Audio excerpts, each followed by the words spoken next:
de deux congrégations religieuses, l'Institut des frères des écoles chrétiennes et les frères maristes. Les deux avaient adopté des thèmes de travail très semblables. Pour les Lassaliens, c'était aller au-delà des frontières, et pour les maristes, avec Marie, aller en hâte vers des terres nouvelles. Cette rencontre des idées, pour certains, c'est le fruit du hasard, mais pour nous, c'était l'action de l'Esprit Saint. Ces deux thèmes, qui sont très proches, nous disaient qu'il faut sortir de notre monde scolaire habituel pour aller vers les plus vulnérables qui ne viennent pas chez nous, qui ne peuvent pas venir chez nous à cause de la situation de fragilité. Cela se passait en 2015. En 2015, on parlait beaucoup de la guerre en Syrie et en Irak, de Daesh, de l'État islamique, des millions de réfugiés un peu partout dans le monde et de tas de destructions, surtout dans les âmes des enfants. La première implantation de ce projet fut au Liban. Pourquoi au Liban? Parce que les deux congrégations avaient une présence plus que centenaire dans ce pays, le Liban. Pour avoir une idée du Liban en 2015, le Liban en 2015 c'était 4 millions de Libanais, avec 1,5 million de réfugiés syriens, 150 000 réfugiés irakiens et 500 000 réfugiés palestiniens, réfugiés depuis 1948.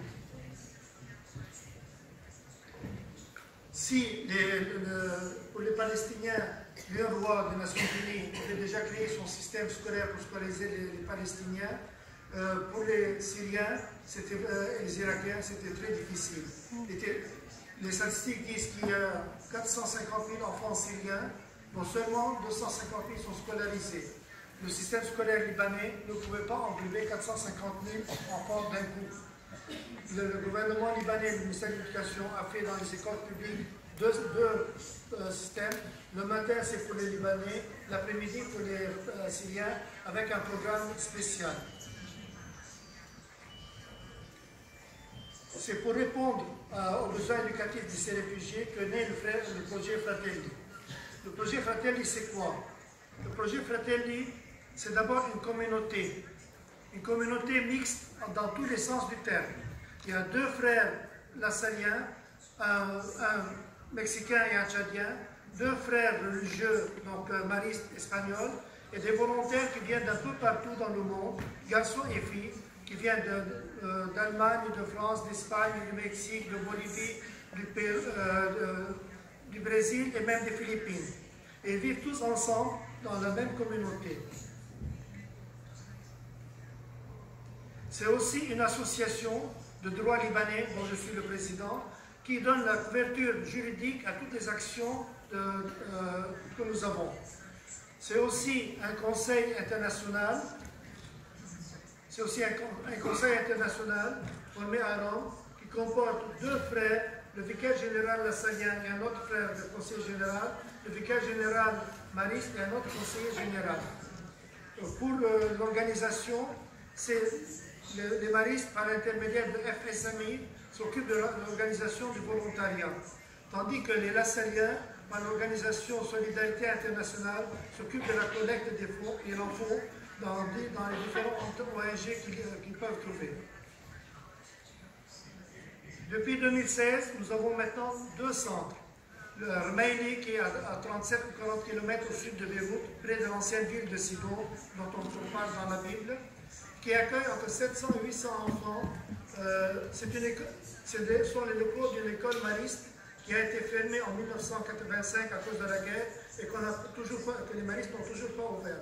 Elle accueille entre 700 et 800 enfants, en grande majorité syriens musulmans, mais aussi quelques Libanais et Palestiniens.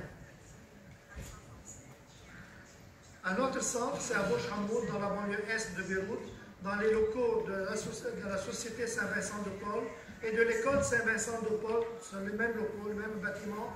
L'école est dirigée par les Lassaliens. Ils accueillent entre 100 et 200 enfants irakiens, en majorité chrétiens, mais aussi quelques Syriens et quelques Libanais.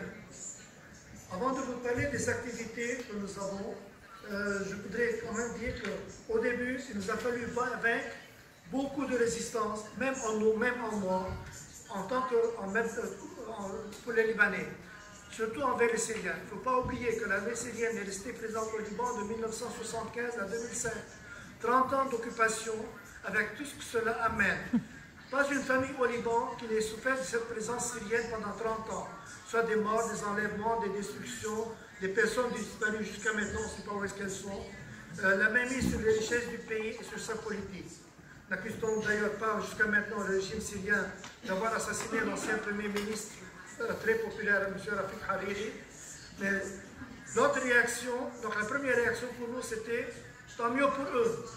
Ils nous ont fait souffrir, qu'ils souffrent en même temps. Maintenant, c'est leur tour à eux de souffrir. Mais après réflexion, en tant que chrétiens, nous ne pouvions pas faire ça, continuer comme ça. Ces enfants sont aussi les victimes, peut-être du même régime ou de ses opposants. Ce sont des victimes de la guerre, comme nous avons été victimes de la guerre. Et c'est ce que nous essayons de transmettre dans toutes les écoles, la Salienne et Mariste, pour venir en aide. D'autres activités que nous avons, il y a différentes sortes d'activités. Il y a d'abord les classes maternelles, il y a le groupe BNN, Basic Nutrition and Numeracy, c'est pour les enfants, c'est une sorte d'alphabétisation, pour les enfants de moins de 14 ans et pour les jeunes de plus de 14 ans. C'est un programme qui nous est confié par le ministère de l'Éducation nationale. ALP, Accelerated Learning Programme, pour les enfants qui étaient à l'école mais qui ont quitté pendant plusieurs années. On les remet au niveau de leur âge pour pouvoir réintégrer des classes correspondant à leur âge.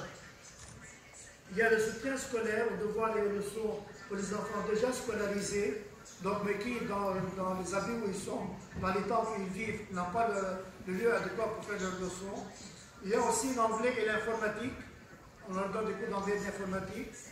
Il y a des clubs de jeux, des sports pour les temps libres, les samedis, les temps libres. Il y a des points de rencontre pour les jeunes garçons à part, pour les jeunes filles à part, où ils discutent entre eux, les garçons et les filles. Ils peuvent faire des activités entre eux. Les filles peuvent danser.